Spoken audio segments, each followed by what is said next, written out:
Bloomberg News reported on Sunday that Kotak Mahindra Bank is in early talks considering an all-stock acquisition of IndusInd Bank.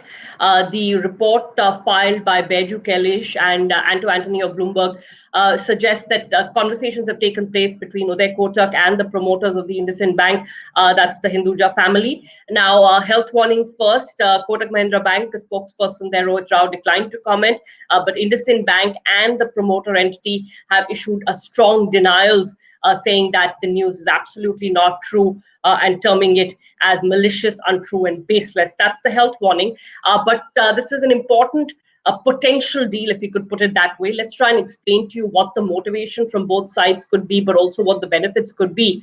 Remember, the IndusInd Bank has had some ups and downs on asset quality. There have been some concerns towards the end of the tenure of the last CEO, Ramesh Sopti.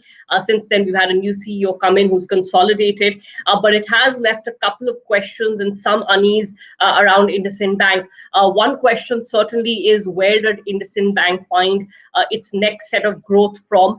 Some of the higher risk niche businesses, the structured lending that they had made a name in, those are businesses that they are de-emphasizing in this point in time. So they have to look for their next big leg of growth, not just growing in terms of matching the system growth, but also gaining more share within the system. So that's one question about the sort of existential question for IndusInd Bank. Now, on the other hand, there is the capital side of it. There were reports that the Hinduja Group had sought to raise their stake from 15% to 26%.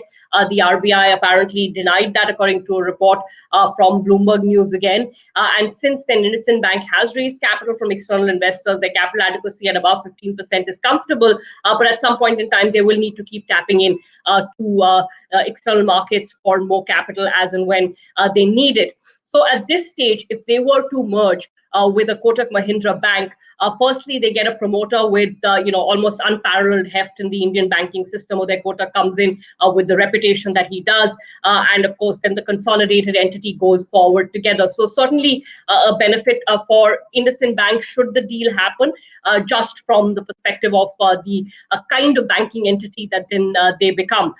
The other thing that it does is that it allows Kotak Mahindra Bank to get a step up in growth. Now, both IndusInd Bank and Kotak Mahindra Bank have a balance sheet size about 3 lakh crore or so.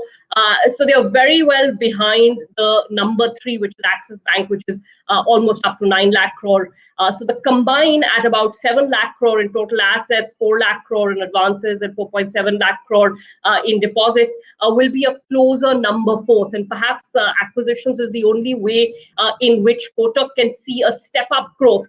It's continued to grow, but in terms of just organic growth, the pace at which you can do that without taking on risk, and we know that Kotak doesn't like risk, is limited.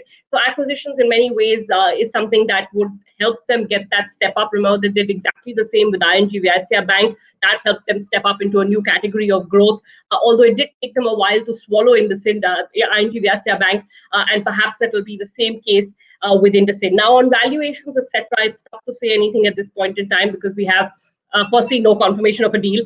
Secondly, no confirmation of the kind of deal that will happen and the kind of share swap ratio that will happen. But it was pointed out by Suresh Ganapathy of Macquarie Securities that when Kotak did the deal with ING Vysya was trading at about 2 times book value. IndusInd is even cheaper than that. It's trading at about 1.3, 1.4 times book value. And of course, Kotak is trading well above 5 times book value. So perhaps should Kotak feel like it needs to use this opportunity to grow, you would probably get a decentish franchise at a reasonable valuation.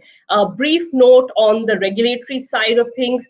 There should not be any issue. Kotak is a bank promoter in any case, so that should not be a point of concern.